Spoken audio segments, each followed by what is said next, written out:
We wanted to talk about gathering and the importance of it.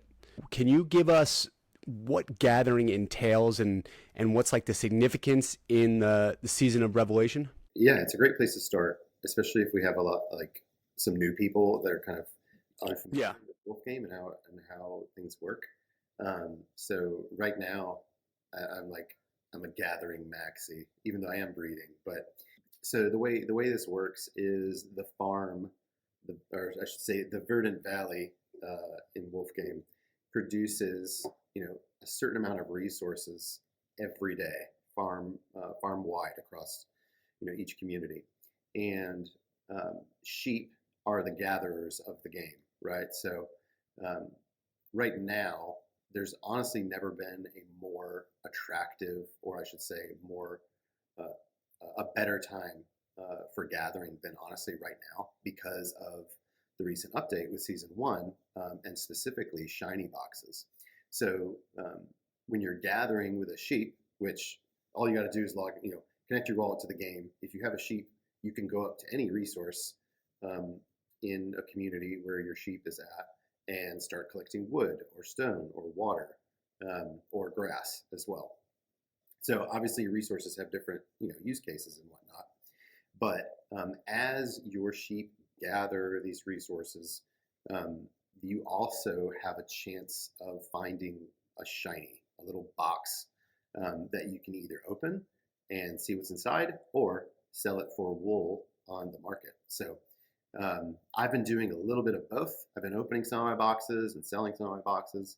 Um, but the big winner right now is the shiny boxes, just because they're going for 500 ish wool, and it kind of ebbs and flows depending on the time of day. But yeah, they're going for like 500 wool on the marketplace. But also, I've got a number of friends who are opening theirs, and like they're stacking leaderboard points. They're getting resources. Some of them are getting some wool. Um, there's new juice and stuff like that for recharges. There's tons of cool stuff in the shiny boxes, but kind of at a high level, that's really how it works. Obviously, there's more to the mechanics of it, like especially as you get into considering daily multipliers. So each day that your sheep gathers, um, he's gonna gather, or her, whether or not, I don't know, are sheep unisex? I'm not really sure, but so each day that you're gathering, you're going to get more resources incrementally, and then that's through the daily multiplier. Um, and then also your chances of finding a shiny also increase slowly as your gathering progresses. So you know you're incentivized as a sheep owner to try to get as far into the process as you can before you get looted. And right now, it's pretty brutal on the farm because wolves, for example, they can't like a wolf can't gather resources. He has to loot or steal. So um, the wolves are like going after these shiny boxes, and everything's kind of going crazy because wolves are attacking at like 5 to 8 chops right now, worth like 5 to 8 chops worth of resources. Um, and heck, dude, like just 3 months ago, we were able to gather with a sheep all the way up to like 50 chops, pretty consistently. So yeah, it's pretty crazy. But anyway, that's kind of an overall of kind of the state of where. It's very hard to articulate wolf game to a beginner and kind of introduce it in the middle of an episode like this, right? We have to dedicate a beginner specific episode only to wolf game 101. And it doesn't necessarily make sense, right, for us to go down that rabbit hole because that's just a whole nother animal. But I do appreciate you for, the question kind of prompted you to give a little bit of a background, and I still think people are going to be confused no matter what. But that gives us just some ideas for some content to create and really start it off square one. But right now, I think we're wanting to lay something out pretty juicy for the community, right? And even yesterday, I did see Tom's Metaverse put out that he felt that it wasn't worth it for a sheep to collect at this time, and that the wolf incentivization was so high. And I kind of pushed back a little bit. And, I think as far as protecting with farmers, you can certainly take advantage of resource collection and also collecting shinies and then also leaderboard points, right? So what would you say to somebody that feels that way, that wolves have way too much utility and it's really not worth gathering with sheep? Yeah, I mean, I couldn't disagree more. In the nicest way possible. Like, there's there's never been a time in the history of wolf game where sheep have been as powerful as they are right now, and as profitable as they are right now. So, just one quick example: my farm, like I have 33 Gen 2 sheep that I've got collecting right now, and obviously I stop and restart them on a regular basis. But I'm on pace to clear over 200,000 wool per month from 33 sheep. And that's liquid wool that that doesn't even count my resources. I, Literally all that is getting shiny boxes, opening some of them and selling some of them. Now I sell a whole lot more than I open. So like I've only opened like 10 and I've sold, I don't even know how many boxes I've sold now. Um, And if that's if things were to stay the same in the current state, right? With secondary market being at 500 to 550 wool. Yeah, what I will say, it's held up very nice. I'm surprised at how well it's held up. But Yeah. honestly, a big part of it is because the boxes are like, there's legit good stuff in there. Like people are willing to pay, and there's the dopamine hit of like, oh, I hit something good this time, or oh, it sucked and I didn't pull anything good. But Yeah. yeah, like I'll just tell you, like even for a quick example, my wolf, which by the way, you won't be able to use the wolf on this for my PFP anymore. I traded it yesterday. Oh, wow. I traded my wolf for 8 Gen 2 sheep. Now, some of them were higher in chop value, so they were like they have a higher energy capacity. They weren't just 375s. And I got an Arctic with the cool glasses and like a pipe. But anyway, they're really Ballsy. attractive. But yeah, but so like I traded. They're really attractive. They are. They're sexy little motherfuckers. But yeah, dude. But I'm just like, it's funny is people are complaining about like wolves being too OP or too powerful because they're looting so quickly.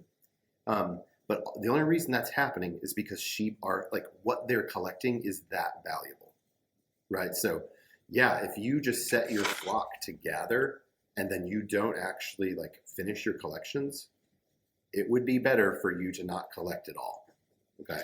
But if you're getting a few days in and then you claim once the sheep hits 2 shiny boxes, you're going to get about 6 to 7 chops worth of resources, which right now that's the equivalent of like 150 wool. But then you're also going to get those shiny boxes, which you can sell for 500 a piece, or you could open and climb, Yeah. get leaderboard points or whatever. Get siphons, other resources. There's tons of stuff in those things. But yeah, I mean, it's never been a better time to be collecting as a sheep. Give me these times that we're in right now all day before you give me where we were 4 months ago, and I could collect with my sheep up to 50 chops for a bunch of resources that we couldn't use. Like I'm absolutely printing wool right now in this game, and it's only because what the sheep are gathering is super valuable. So yeah, I just can't get past the profits. Yeah, and think about the addition of farmers. Oh You throw them on top, right? That's not even including farmers. I mean, I last week I was in the feud with Corey, so I had gotten looted daily, and I was still profitable in the whole mix, right? So I was one of my strategies was to go to the farmers market and protect the sheep. And I have roughly 90 shinies right now on those sheep that I started protecting roughly 7 days ago, right? So it's going to pay off big time, and it is a very exciting time. And I think a lot of times we tend to get stuck in our thought process, right? Where it's like, oh, this is really bad. This is, wolves are OP, and there's always a way to be effective in this game. There's always opportunities if you are open-minded enough to take advantage of it. And if you consistently think in one way, you're never going to find an answer. So talk to community members, listen to this podcast. There are so many different tactics that you can use to beef up your wool bags. And that's what it really comes down to. So I know you touched on wolves, right? And, getting the shinies, and they're looting because it's attractive to get those shinies. But think about too, you got to think about the points, right? So a lot of community members will say, well, wolves get too many points for looting. So, I mean, it is called wolf game for a reason, right? Right. Yeah. Yeah, and it is. And if you're, I just can't get past this. Like, if you're in this moment where sheep are legitimately printing wool, and all you can think about is how unfair it is because the wolf owner over there, like, has a different angle on the game than you. Yeah. Like, you Yeah. gotta break out of that mindset. I'm not trying to hit on anyone or hate on No, anyone, not at all. but No. you gotta break out of that mindset. Open up the opportunities in the game and think about what you can do. And right now, I'm breeding so I can keep producing more Gen 2 sheep that I can collect with. I'm collecting with 33 sheep. I had a wolf that I was playing the game with. I decided to trade that for these sheep because it was a better makeup for my game. I just found myself where I wasn't really utilizing the wolf as often as I had originally wanted to, and a lot of that was just because we're moving houses right now, and I got a lot of craziness going on in my life, and it's just easier for me to manage the sheep. Sure. But there's when I was attacking with my wolf, I was earning a lot more leaderboard points, right? Well, now I'm focused more on gathering these sheep, and I'm still earning some leaderboard points, but my focus isn't the leaderboard. Yeah. And the leaderboard is great for people, but that's not the opportunity right now that's in front of me because of my bag makeup. The opportunity in front of me is shinies and everything that I can do with those. Mm-hmm. And you're playing the long game at that point, right? I mean, you're playing to where nobody else is, right? So I like to think about. I promise to not go off on a tangent with other topics, but we look at the resource market and playing the resource market. So if you are gathering and you're not getting the sufficient amount of chops that you would like, you could play the resource market, literally staring at charts. And I think it's a little mindless, right? But it's fun. I'll find myself spending an hour just looking at a chart and saying, seeing a big spike in water to chops, right? And people are like, oh, that's a stupid move. I can't believe you're going water to chops and resources are so scarce. Yes, that's very true in the exact moment that we're in right now. But I'm thinking down the road. If I have a huge bag of chops, it's going to position me to do very well, especially if one of my strategies is growing my wolf pack, right? You talk about breeding, and the chop to water ratio hasn't been this low since May of 2023, which is pretty crazy. So I think taking advantage of these times, again, like you just mentioned, there is opportunity everywhere if you just open your mind to it. There really is. And it's not hocus pocus bullshit positivity. It is. Well, part of it is, right? You need to have a positive mindset. if you get bogged down in negativity and only think about, oh, woe is me, I'm fucked, they screwed up this game, the mechanics, you're never going to find a solution. Yeah. So, Yeah. and there's a couple community members who had mentioned that playing daily is, having too many assets is like annoying for them. Why is it annoying? This game is extremely fun, right? I don't know if I'm just a rarity, but you don't also have to play every day. You just set it and forget your sheep, right? You can protect your sheep for 10 to 20 days with farmers, or 8 to 20 days. So why not play that game and set it and forget it and just collect those shinies? So yeah, so we can go on all day, but let's kind of look into some of the role of the farmers and the importance of collecting on sunny days. Yeah. Can you speak a little bit about that? Yeah. So the well, first of all, the weather can change pretty drastically. Like when it goes from a rainy day to a sunny day, it like you may have a 40% swing in the amount of resources that you're able to claim with that sheep. So a lot of times, if you're not really thinking about the weather, it can kind of catch you off guard, because you might be like, oh, my sheep are at, they're all at like 5 chops, and I've still got a few days left until I need to claim these, right? And then all of a sudden the weather changes, like, tonight, and it goes to a sunny day, and all of a sudden you've got like some of the fattest sheep on the farm, and you're just, all the wolves come and they just completely like wreak havoc. So that the weather plays an important role. Then, in I will say, it becomes a lot easier to like track those things in the game if you have a lot of your sheep gathering in one community. So I've positioned myself where all of my sheep are gathering in the same community, and it makes it much more manageable for me to kind of like just figure out the weather, and when I need to pay attention because tonight at 7 o'clock Eastern time it's going to shift to sunny, and I'm going to want to go ahead and collect a bunch, like go ahead and finish those collections before the wolves come.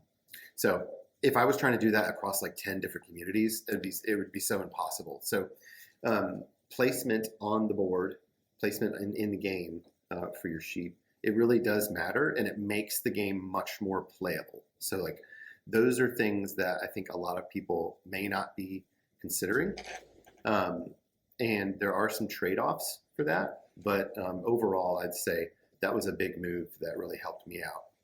As far as farmer protection goes, I actually haven't used farmer protection for gathering in like several weeks. And I have like 30 farmers or so. I've been using them for breeding protection for now. And I've just basically decided I'm going to claim my sheep earlier than I'd really like to. Just so I don't miss out on that stuff, because I really want to keep breeding. That's a really core part of my strategy. But a lot of people are using farmers in different ways right now. So I think from a farmer perspective, like there probably hasn't been a time in the history of full game where these farmers are, there's multiple good options of how to use them. Yeah. Right? Yeah. Like, if you remember when we first launched full game, the gathering rates and the resource to chop levels were so out of whack that basically if you weren't using your farmer for an instant claim, like you were just leaving so much opportunity on the table. Well, now it's very different. We've got, it depends on what you're gathering, right? Because if you're gathering water and stone, those things are pretty high right now in their valuation against chops. So like an instant makes sense at the end of that collection period to use a farmer like that, versus on grass and wood, it's a different makeup. Another one that I've actually been using recently with farmers is I got all of my sheep onto like this synced schedule where I was just like claiming in like by the masses. And it basically, what happened was my land, all of my land is all in C32. So, and all my sheep are in C32. And I've got Yeah. like 6 land or whatever. But like I just got a boatload of taxes on my land. Then I was able to use these farmers to 4 and 5x my taxes for those lands, and it like that turned out to be a really profitable move, just because of the way my gathering had like all synced up. It's Hmm. a little bit more challenging because over time, you might have a sheep that like finds 3 shinies in like the first 2 days, and you're like, ah, shit, like I gotta claim that before, you know, someone happens to loot him and I lose those shinies. So it becomes out of sync, and then it kind of like get it back on sync together. But yeah, right now there's just a lot of options for farmers. Yeah. Breeding protection, like I said, that's what I'm doing right now, and there's just a lot of options. Yeah. Let's talk about jug houses. Jugs. So your sheep are in, your structured land is in C32 too, correct? Yeah, I've got 3 jug houses in C32. Okay. Yeah. So do you have a specific strategy on when you apply jugs to your sheep, and like how low do you get them, and do you just cycle on through, or are you renting those out right now? So they have rented a little bit in the last week. I've got them priced moderately high, like at like 450 wool. Um, but so the way I've got those set up is um, all of my jugs become available at the same time. So I claim all 3 jugs at once at the same time each day. And really, what I've been doing is monitoring my sheep. So basically, like each day, I've got a sheep that I'm ready. Like he's not collecting, he's ready to charge up. And what I'll do is I'll hit all 3 jug houses with 1 sheep, and it instantly adds 100 energy to him. And then he's ready. I can either save him another day and do it like 2 or 3 days back to back. If you do that with 3 jug houses, you can like fully charge up a sheep really quickly. Yeah. Um, but because I'm burning through so much energy across so many sheep, I'm right now. I'll basically like um, I will charge up the one and get him like 100 energy or 150, and then put him back to work. And then when I'm claiming with my sheep, I'll just pick like the bottom one that has the lowest amount of energy, and it might be getting pretty low. Like the one I had this morning was like only had 10 energy left. So I'll instead of setting him back to collecting, I'll move him off to the side, and then he'll be ready for jugs for the next day, and I'll charge him up really quick and send him back to work. So overall, I try to keep a good bird's eye view on all of my sheep and which ones are running out of energy, and then just recharge them like that. The other thing though is, excuse me, um, trying to uh, like really trying to stay ahead of the game on energy. As you're gathering, every time you start to gather, you have to spend 10 energy. And then you spend 2 energy per day as that sheep is gathering. Okay, so Hmm. what happens right now on in the valley is all of our sheep, we're all collecting much faster. Like we're claiming our stuff and then we're sending them back out. So the farm right now is really burning through energy like crazy. Um, Yeah.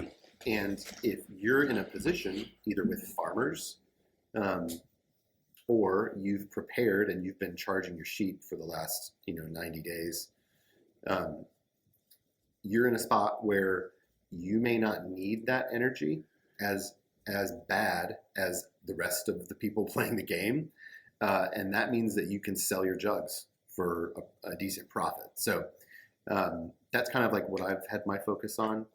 Before we launched season 1, like I just wanted to try to get as many as my sheep recharged as possible, so that if there was a spot where like an energy crisis hit, I wouldn't have the pressure of like having all these empty sheep.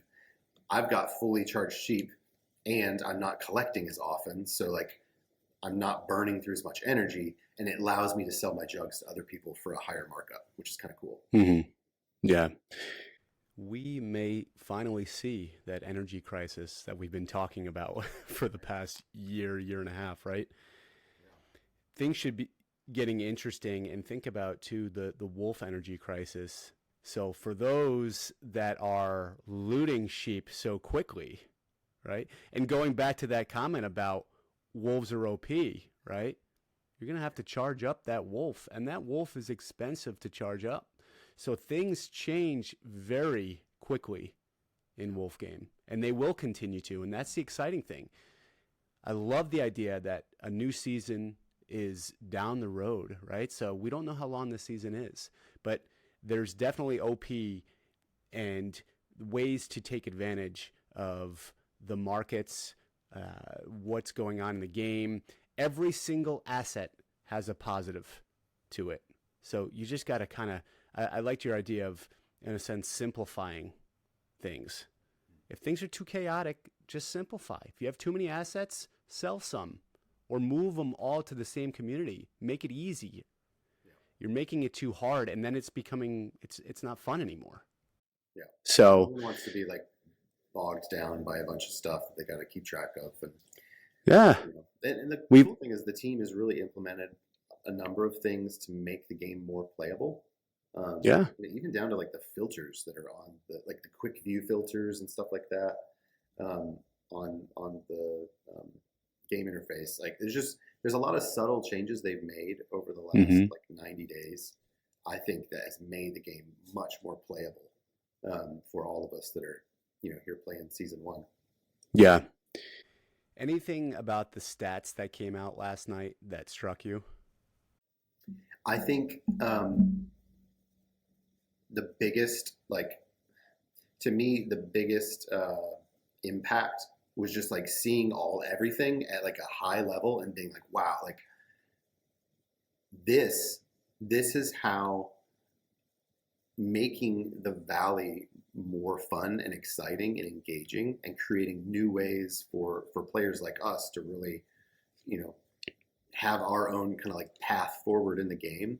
It all goes back to wool. It all like everything is driving the amount of wool that we're burning, the amount of wool like that we're making profits. Like that's the cool thing is like yeah, like, I understand that we have to go through some community rewards, for example, on the leaderboard, and we're using some of our community rewards pools for that. But Yeah. like, there's opportunities in the game to make tons of wool, and it doesn't come at the cost of the team just like giving handouts to everyone. That's the cool thing. Like, like I said earlier, my since season one launched, I've profited over 90,000 wool from selling shinies. That's just wool being passed around from players to other Mm-hmm. players in the open market. And obviously we're burning wool with those as well. But yeah, that's just the cool thing is like there's so much opportunity in the game, and it doesn't come at this like stupid expensive cost of the team is just they're just printing wool, like they're just handing out wool left and right. The Mm-hmm. reality is that's not the case, and the game is sort of really starting to fuel itself. That's the other cool thing. One of the tweets that came out last night, and I don't have it in front of me, but just the amount of wool rewards that is being redistributed back through the farm, Oh um, yeah. and it becoming more of like a sustainable model. It's really fascinating. So there's so much to be excited about there, but I think the overall impact of like, okay, now imagine what wool is going to do when we have 2 to 3 times as many players as we currently do right now. And I'll just be Mm-hmm. honest with you, that may not be very far off in the future. Yeah. Like, like with the game, the way the game is going right now, and what the team is putting out, um, yeah, like as players come into the game, it's just going to make wool tokenomics that much stronger, um, and that's the type of shit that we need in order to hit $1 or 15. Yeah. Yeah. And think about how fast things are happening. It's been 2 weeks since season one came out, and the stats are alarmingly intense, right? It's not like a slow progression, right? It's fast as hell, and you better position yourself. Now is the time. It's almost like, Shep is warning every single one of us, and getting out of your own way and the woe is me mentality. You're never going to find opportunity. I know that there are so many wool maxis that have their bags packed.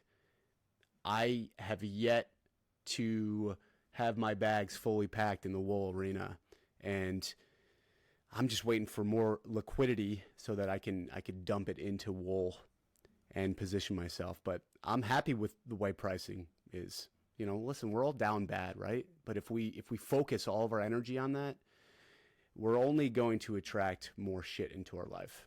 Yeah, I agree. Yeah. So what other things did you want to discuss about gathering that we haven't touched on? Yeah, so you touched on a little bit earlier, but we didn't really dive into it, and that is um, just about the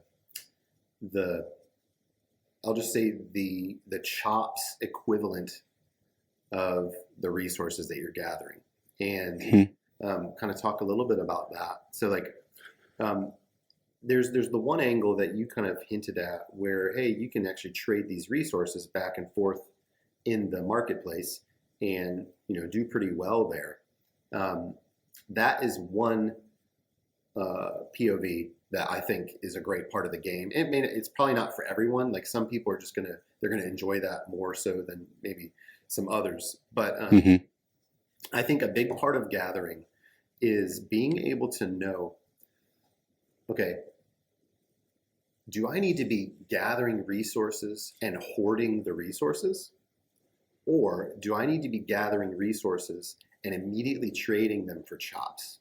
Yeah. Right? And that pendulum, if let's just call it a pendulum that swings both directions, that has swung back and forth in this game twice now. So when full Mm-hmm. game launched, like it was crazy. I mean, I think like water was trading like 1-to-1 with chops. Same thing with stone, and even like Mm-hmm. wood and grass was really low too. Well, at that point in the game, when the full game launched, the best thing to do was to be instantly trading your resources for chops and just start Yeah. stacking chops as much as possible. Okay, and I did the opposite, by the way. well, that's the funny thing is the reason. Well, we're going to talk about that exactly. Like you want. I got to be careful with like how much I reveal my own strategy and stuff like that. I don't want to like give too much away. But the reality is my strategy is really focused on trying to do the opposite of the masses. Okay. So Sure. like right now, for example, I should say over the last like 8 months, no one wanted these resources. Okay. Everyone finally figured out, hey, I need to be trading this shit for chops because these things are just being printed into, infinity. And so what happened was most of the players on the farm, they started trading away their resources for chops. And people stopped collecting. Like there weren't, I think at one point we had like 2,200 sheep collecting, and now it's above like 6,000 or something. Yeah. But when the whole farm shows their cards, that is the opportunity that you want to seize. So like when no one wanted resources, I just started saving up and hoarding all of these resources, right? And water and stone were in like the 30s, the 20s and 30s against chops. And I was like, okay, there will be a day, mark my words, there will be a day in this game when this resource utility starts to get really cranked up, and these resources are going to be worth a lot of chops. Okay. And now that time, like that is today. So whereas like 3 months ago, I was hoarding and saving up as much water and stone as I possibly could. Now, as soon as I get that shit, I'm trading it for chops. Because like, think about it, like stone is trading at 4 per chop. Okay, yeah, it might go all the way back down to 1, sure. Like, but I'll just tell you this: we are much closer to the ceiling on that trading pair today than we were 6 months ago. Okay. So now, like the move 3 months ago, 4 months ago was stacking resources. Because if you were stacking chops, you just left a lot of value on the table. Right. Yeah. And Yeah. so, like right now, so for example, all of my sheep that are gathering water and stone, I immediately trade for chops. But the wood and the grass that I'm gathering, I'm still stacking that stuff. Because that stuff has, You love the wood and the grass, man. there will be a day You've always loved them. its value brings, like, it's getting left behind water and stone, and it's gonna catch up. Well, it's happening again. It's very cyclical, right? We forget about it.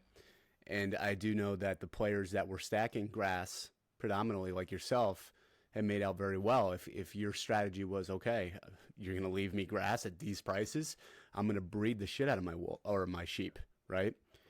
Yeah, man, you bring up a great point because I was like you stacking a lot of resources 3 months ago and just continually playing the game, right? And just we heard Goose say it, we heard G Funk, and we heard the team say just keep going, right? And I was still having fun, but now today trading resources to chops has been kind of fun, and I was finally able to breed my first wolf. And I worked out a deal with Cast, who was ultra generous and helping me get this deal to go through. But I was able to give him, he's like, dude, how are you giving me all these chops? And I'm like, shit, man, I had a shit ton of water. I had like close to, I think it was like 90,000 in water, right? So, I mean, I was just, and it wasn't a crazy amount of sheep that we're collecting. It was 10 to 15 sheep, but it was repetitive, right? So doing that motion and the compound effect. So yeah, I love the idea of going against the grain, and my stone is getting down to like 2,000, and I'm like, do I just throw it all in chops? But what are your thoughts though with leveling up your structures, right? I mean, it's pretty obvious that the team wants to kind of get rid of the inflation in the resource and get players to upgrade their structures. So are you just waiting on upgrading your structures to a better point? So Now we're going off into a tangent here. This is supposed to just be gathering. you're gathering. Everything's so interconnected. It's so Oh yeah, it's the best. Yep. personally, I'm not upgrading my structures. I basically like there's certain frameworks that I try to like hold myself to in this game, and one that really has just paid off well for me over the history of the game has just been trying to have a little more patience. Um, so, like for example, like let's talk about sheep burning. Okay, if you had been breeding for the last year, and then as soon as your sheep is dried up on the energy, and you burned it for chops, so your chops balance in the game is going up. Like I'm not trying to knock that strategy. I didn't choose that strategy, and it was because when you do that, you're committing to something, and you're basically cutting out options. Okay, so like let's say my flock that I've got right now, my flock of sheep, they're What the flock? yeah. Let's just say they're worth a total of 30,000 chops. Okay, I could burn them, and I would have 30,000 chops. Yeah. But I would have zero gathering power. I would have zero earning power in the game at that point. Mm-hmm. Right? Mm-hmm. And so for me, choosing not to burn my sheep, I've still got the chops. Yeah. I've still got the chops in the sheep. And at any point, Yeah, you have an out. Yeah. exactly. So like it's similar to that from my game in the structures right now, is that like the timing isn't right for me. I kind of want to see where the game goes first. But other people, especially some of the larger whales, like they're positioning themselves by upgrading their structures. And we had Twitter Spaces where Goose was even talking about, new utility coming out for structures and higher level structures will matter. Yeah. Like that. So like, I'm not trying to like say either way is like right or wrong. I just, from my point in the game, I kind of like say, I'd rather pump the brakes there and kind of focus on gathering. And I have spent a lot of resources upgrading my silos. So that has, I basically chose to spend my resources there more so than on the structure upgrade. You're such a giver, Piddy. We'll see. Well, I'm You're getting a lot you're of such a giver, man. for that. So I got a lot of leaderboard points for that, and the community is putting out more shinies and resources. So Yeah. Imagine if everybody had that mindset right in your community. I haven't donated anything. God. Sorry, 95. I tried to organize a group call, and then it was basically crickets, and I'm like, whatever, what the fuck, I think that they can kind of double click a little bit more on communities working together, but that could come in different seasons, right? So awesome, dude. Anything else that you wanted to get across? I mean, I could talk for hours, honestly. Right. But we've got this show we're going to be doing on a pretty regular basis. So whatever comes in my head next, it'll just come out next time, and we'll cover it. Right. Maybe we can dive into like farmers or something next time. Yeah. I like just picking one specific topic and going deep into it. I think that that's very valuable. There's 4 things that I gathered from this episode. And number 1 is there's a lot of power in simplicity, right? So if you're feeling overwhelmed, you have too many assets, too many things going on, even outside of Wolf Game with work, kids, just simplify. Don't completely sell off your stack or bring down the community, whatever it may be. Just like, talk to some of the community members and say, hey, I this is my current asset bag. Like if you're too prideful to do that, like I spoke to the weatherman this past week, and he's been super helpful in just analyzing some things for me and just reaching out to community members. People want to help. They genuinely want to help, right? And then number 2 is patience, right? I think patience is definitely very important in this game. Why are there balloons flowing? That's fucking hilarious. I thought that there were real balloons in my plays for a second. I don't know why that happened. That was awesome. And then number 3 is going against the grain, right? So doing the opposite of the herd, very, very important. And number 4 is having a optimistic mindset, right? And not the woe is me. It freezes you and doesn't allow you to think strategically. So like Marcus Aurelius would say, right? You have there's neither good or bad. It's your perception about it. So let's think positively and think about some different outs. You have so many resources, not only in the game but also in the community that will want to help you. So, guys, Piddy, I've had a pleasure having you on, and it almost should be the Piddy and Do show. It might even get to that point, right?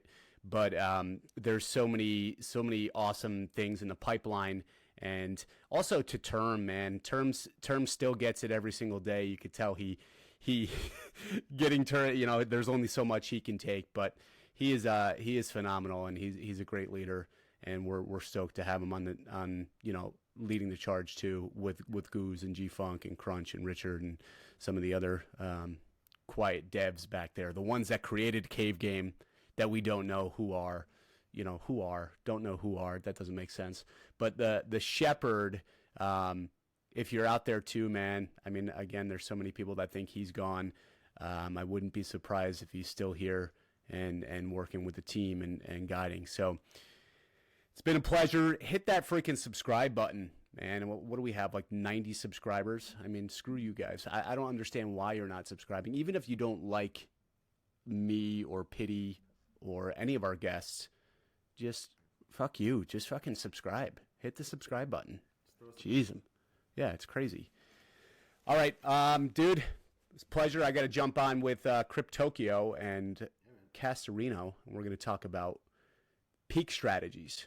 Hey everyone, what is up? It is Digital Optimist here. I just want to say thank you so much for joining us on Beyond the Den. Quick favor to ask, hit that subscribe button. When you hit that subscribe button, that's going to allow me to attract top tier guests to provide you with the most value possible. Give me a follow over on X at Digital Optimist.